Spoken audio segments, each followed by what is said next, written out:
आज हम आपको बाइनोमियल थ्योरम क्लास 11th के लिए पॉजिटिव इंटीग्रल इंडेक्स पढ़ाएंगे। इसका स्टेटमेंट होता है x plus A raise n, n is the positive integer, this will equal to nc0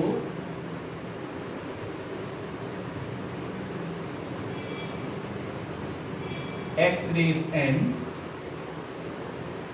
a raise 0, nc1 x raise n minus 1 a raise 1, nc2 x raise n minus 2 a square, ncr x raise n minus r a raise r, और last में ncn a raise n। ये इसका statement होता है। इसको हम expand ऐसे करते हैं। सिग्मा नोटेशन में इसको ऐसे लिखेंगे, from r equal to 0 to n ncr x raise n minus r a raise r। इसका जनरल टर्म होता है tr plus 1 is given by the formula ncr x raise n minus r a raise r।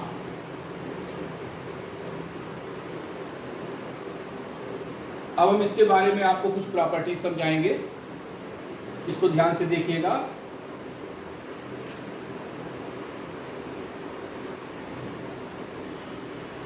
ये जो expansion होता है इसमें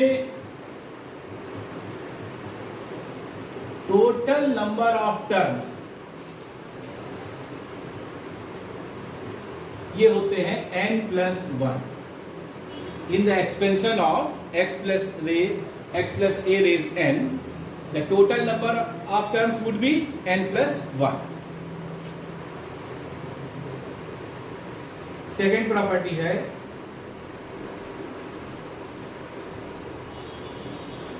sum of indices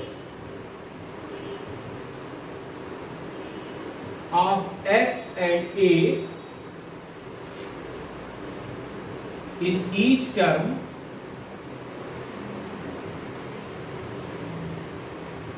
is n। आप देखिए जैसे ये nc2 x raise n minus 2 a square, अगर इसकी इंडेक्स और इसकी इंडेक्स हम एड अप करेंगे तो हमेशा n आंसर आएगा।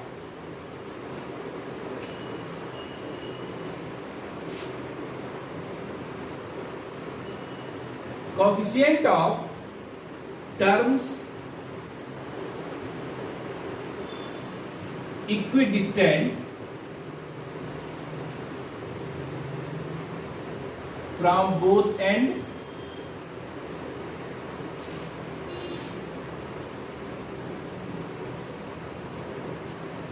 are equal। कोएफिशिएंट जैसे ये nc1 है, इधर से सेकेंड टर्म, यहां से हमारा लास्ट से सेकेंड टर्म होगा, वो दोनों ही कोएफिशिएंट आपस में बराबर होंगे।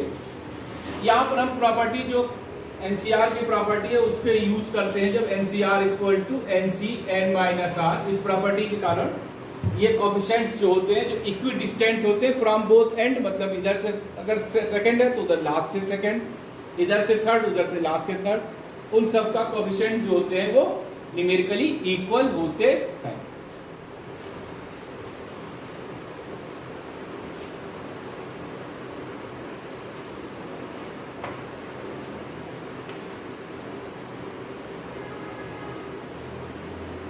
और देखिएगा अगर हम इसको x minus a raise n कर दें, जहां जहां a है उसको माइनस a से रिप्लेस कर दें, तो ये बन जाएगा nc0 x raise n minus nc1 x raise n minus 1 plus nc2 x raise n minus 2 a square, और लास्ट में जैसे माइनस 1 की power r ncr x raise n minus r a raise r, और last वाला term होगा minus 1 raise n NCN A raise n। ये expansion हो जाएगा x minus a raise n का। इसका जनरल टर्म क्या होगा? Minus 1 raise R N C R X raise N minus R A raise R, ये इसका जनरल टर्म होगा। इसको अगर हम सिग्मा नोटेशन में लिखेंगे from R equal to 0 to 1 N minus 1 raise R N C R X raise N minus R A raise R. Okay,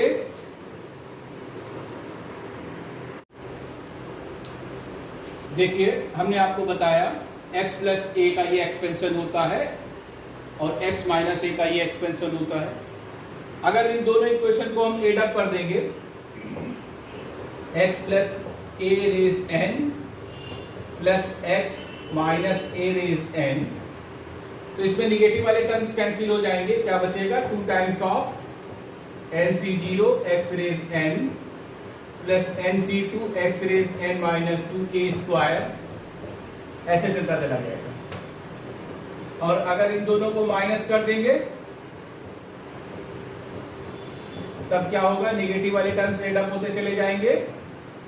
nc1 x raise n minus 1a nc3 x raise n minus 3a cube, ऐसे चलता चला जाएगा। तो अगर यहां पर n हमारा odd है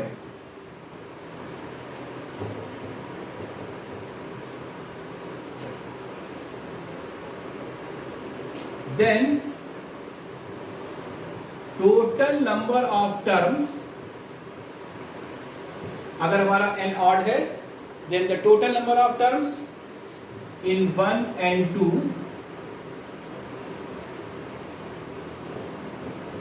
इसमें और इसमें 1 and 2 में सेम होंगे और वो होंगे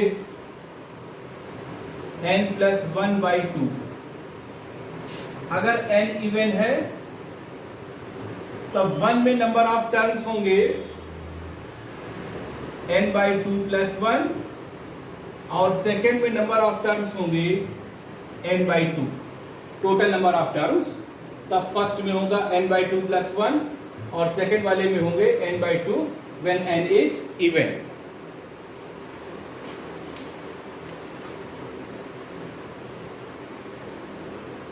अब देखिए एक्सपेंशन से रिलेटेड एक क्वेश्चन हम आपको करा रहे हैं, देखिएगा ध्यान से कैसे हम एक्सपेंड करते हैं। Suppose we have to expand this equation a raise 5,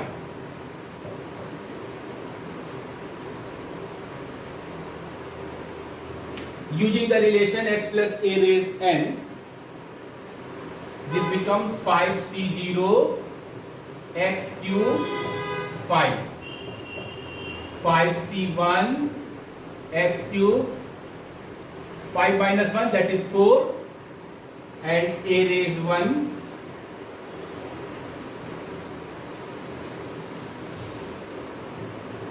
5c2 x cube 5 minus 2 that will equal to 3 a square 5c3 x cube whole square a cube 5c4 x cube a4 and 5c5 a raise 5।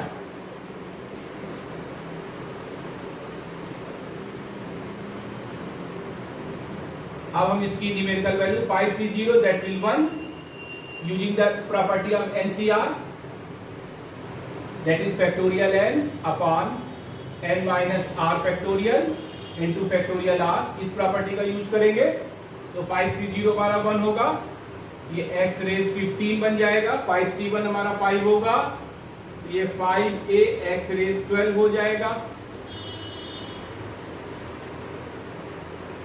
5c2 10 बनेगा, 10 x raise 9 a square हो जाएगा,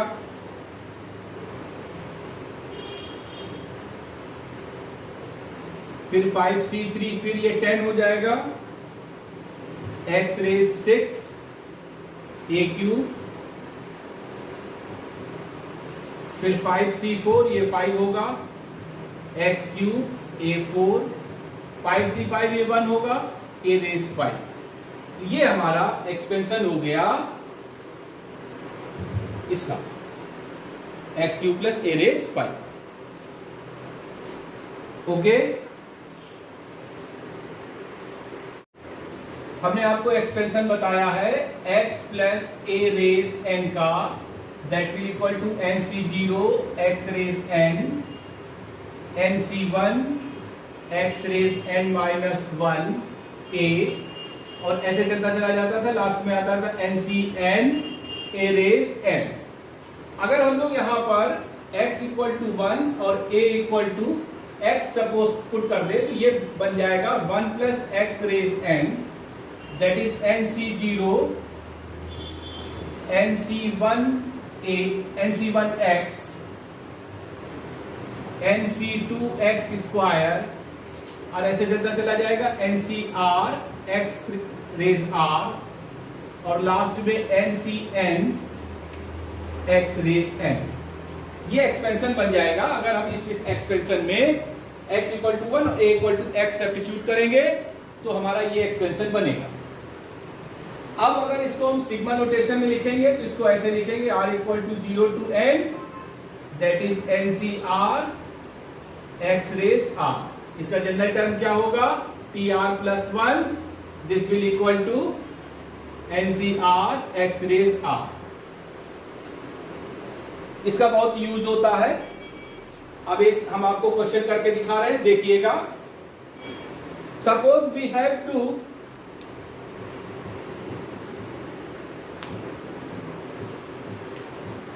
expand this, तो हम यहां पर suppose करेंगे, ये t suppose कर लेंगे, 1 प्लस टी रेज 4। अब हम ये जो एक्सपेंशन था 1 प्लस एक्स की पावर n, इस वाले फार्मूले से इसको एक्सपेंड करेंगे, 4c0 4c1t 4c2t square 4c3t cube 4c4t4।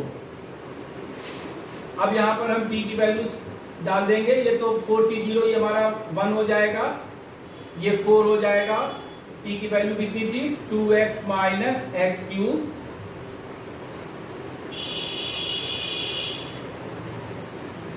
Four c2 की वैल्यू हो जाएगी 6, 4c2 that is factorial 4 divide by factorial 2, factorial 2 that is equal to 6, तो 6t square, 4c3 this becomes 4, 4t cube, और 4c4 ये 1 हो जाएगा, t raise 4।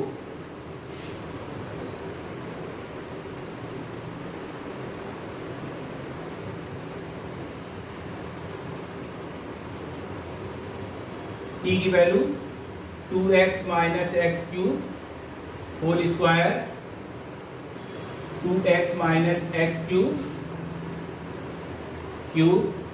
और 2x minus x cube 4। ये तो हम a minus b whole square से सिंपली सॉल्व कर लेंगे, ये वाला क्यूब और 4 हम आपको करके दिखाते हैं, ध्यान से देखिएगा।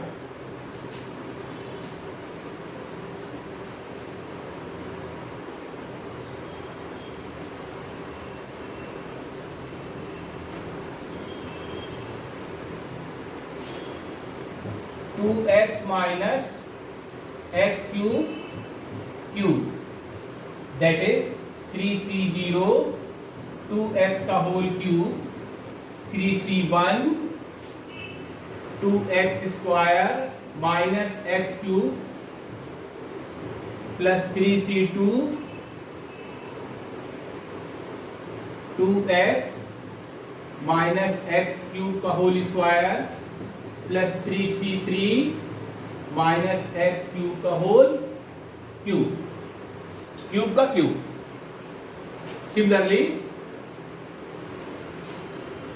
हम 2x minus x cube 4 solve करेंगे,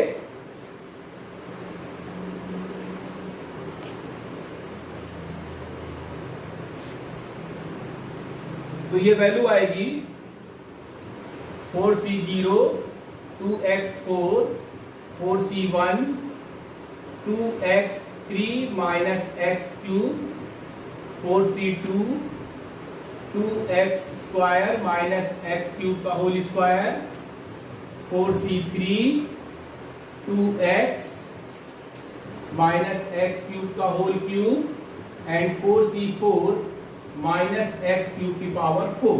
ये वैल्यू आएगी निकल। अब जब हम ये वैल्यूज जो है ये वाली जो इक्वेशन थी इसमें सब्स्टिट्यूट करेंगे और फिर उसको आप अरे इंक्रीजिंग या डिक्रीजिंग ऑर्डर में एक्स की इंक्रीजिंग और डिक्रीजिंग ऑर्डर में जब इसको सॉल्व करेंगे तो आपका फाइनल आंसर आएगा 1 plus 8x 24x square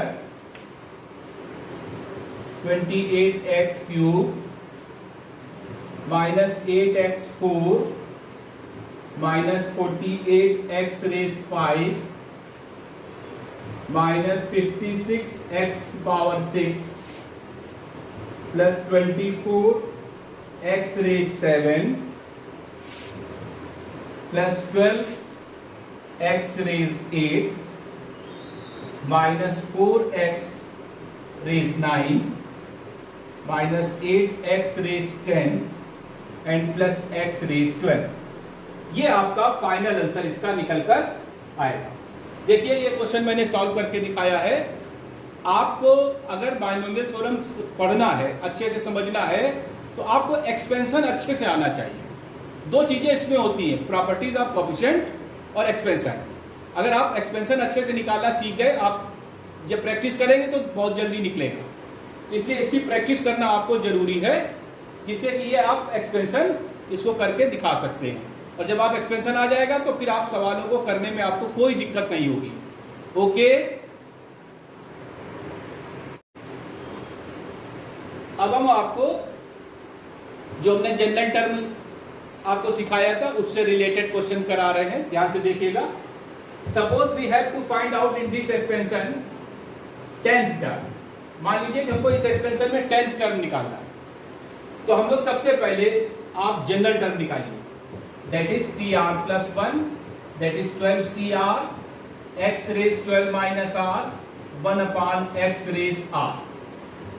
now this becomes 12cr x raise 12 minus 2r। ये x रेज माइनस r बनेगा, जो इससे मल्टीप्लाई होने पर पावर एड अप होगी, तो ये हो जाएगा 12 माइनस 2r। अब हमसे क्या बोला गया है, 10th टर्म, तो r plus 1 equal to 10 then r equal to 9। आप इसमें 9 r इक्वल टू 9 सब्स्टिट्यूट करेंगे, t10 12c9 x raise 12 minus 2 into 9 that is 12c9। ये हो गया 18 में से 12 गए माइनस 6। तो this is the value of 12th term, sorry 10th term, value of 10th term. अब जैसे मान लीजिए इसी क्वेश्चन में ये कहा जाए, ये तो आपको समझ में आ गया। अब मान लीजिए आपसे इस क्वेश्चन में ये बात कहते हैं कि third term from the and, third term from the and. तो देखिए इसके लिए फार्मूला याद करने की जरूरत नहीं, एक बात हम ट्रिक से समझा रहे हैं, इसको ध्यान से देखिएगा। जैसे मान लीजिए 1 2 3 4 5 6 7, मान लीजिए किसी भी सीरीज का, वो आपका बायनोमियल हो, एपीजीपी कोई भी हो, मान लीजिए ऐसे 7 टर्म है। अब अगर हम इधर से गिनती करते हैं 1 2 3 4 5 6 7, तो थर्ड टर्म जो है फ्रॉम द एंड ये हो रहा है हमारा 5th term. From the beginning से हमारा 5th टर्म होगा। जो third term from the and है वो क्या है, बिगिनिंग से हमारा 5th टर्म होगा। तो आप ये चीज देखिए,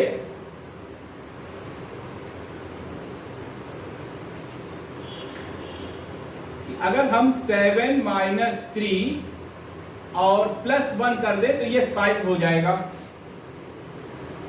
ये हमारा 5 हो जाएगा।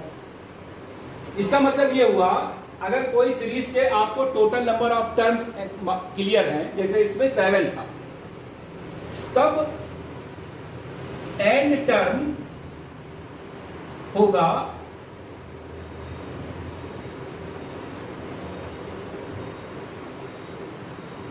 kth term from the and. ये होगा n माइनस के plus 1th term from the beginning. Beginning से ये हमारा ये टर्म होगा।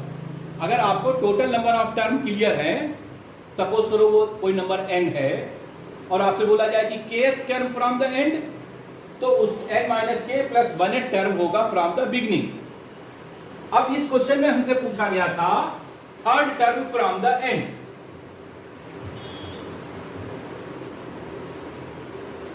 और टोटल नंबर ऑफ टर्म कितने थे इसमें? 13, n प्लस 1 टर्म होते हैं, तो 13 minus 3 plus 1 that will equal to 11।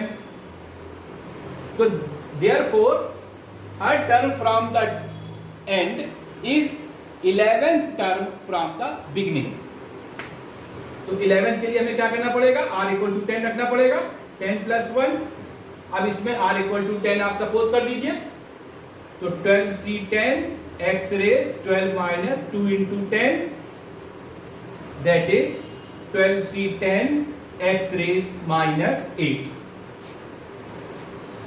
इस प्रकार से आप एंड से nth टर्म भी निकाल सकते हैं। अब मान लीजिए यही क्वेश्चन है और आपसे पूछा जाए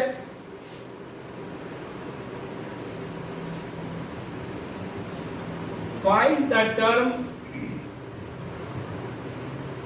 independent of x, find the term independent of x। तब क्या करना है? ये जो लिखा हुआ है जनरल टर्म में पावर आई थी x रेज 12 माइनस 2r, तो आप 12 माइनस 2r को 0 के बराबर कर दें। यहां से r की वैल्यू 6 आ जाएगी, यानी कि 7th टर्म हमारा जो होगा वो होगा इंडिपेंडेंट ऑफ x, उसमें x नहीं होगा। तो यहां पर ये निकल कर आ गया P7r plus 1 that is equal to 12c6 x raise 12 minus 2r था ना, तो यहां पर ये r इक्वल टू 6 रखेंगे, 0 हो जाएगा, दैट इज 12c6। तो ये हमारा निकल कर आएगा 7th term which is independent of x, और उसका कोएफिशिएंट होगा 12c6। इसी प्रकार से इसमें अगर मान लीजिए पूछा जाए कि हमको coefficient of x raise 5, coefficient of x raise x, ये मान लीजिए निकालना है, सेम क्वेश्चन। तो अब हम क्या करेंगे? 12 माइनस 2r को 5 के बराबर करेंगे। r की वैल्यू यहां पर निकल कर आ रही है 7/2 विच इज नॉट इंटीजर, तो वो इंटीजर नहीं आई। इसका मतलब कि x रेज 5 वाला टर्म इस एक्सपेंशन में कोई नहीं है। अगर ये इंटीजर आता तो वो वाला टर्म हमारा होता, इसलिए आप लिखेंगे the term containing x raise 5 does not belongs to this expansion of the series. अब अगर x रेज 8 पूछा गया है तो 12 minus 2r that will equal to 8। यहां से r की वैल्यू हम लोगों को 2 मिल रही है, r की वैल्यू 2 आ गई। तो अब ये जनरल टर्म में वैल्यू लिख देंगे, यानी t थर्ड टर्म होगा 12c2 x raise 12 minus 2 into 2 2r that is 12c2 x raise 8। Then coefficient of x, coefficient क्या होगा? 12c2। कोएफिशिएंट क्या होगा x रेज 8 का? 12c2। कोएफिशिएंट मतलब जो भी हमारा x से मल्टीप्लाइड है वो वाला पार्ट।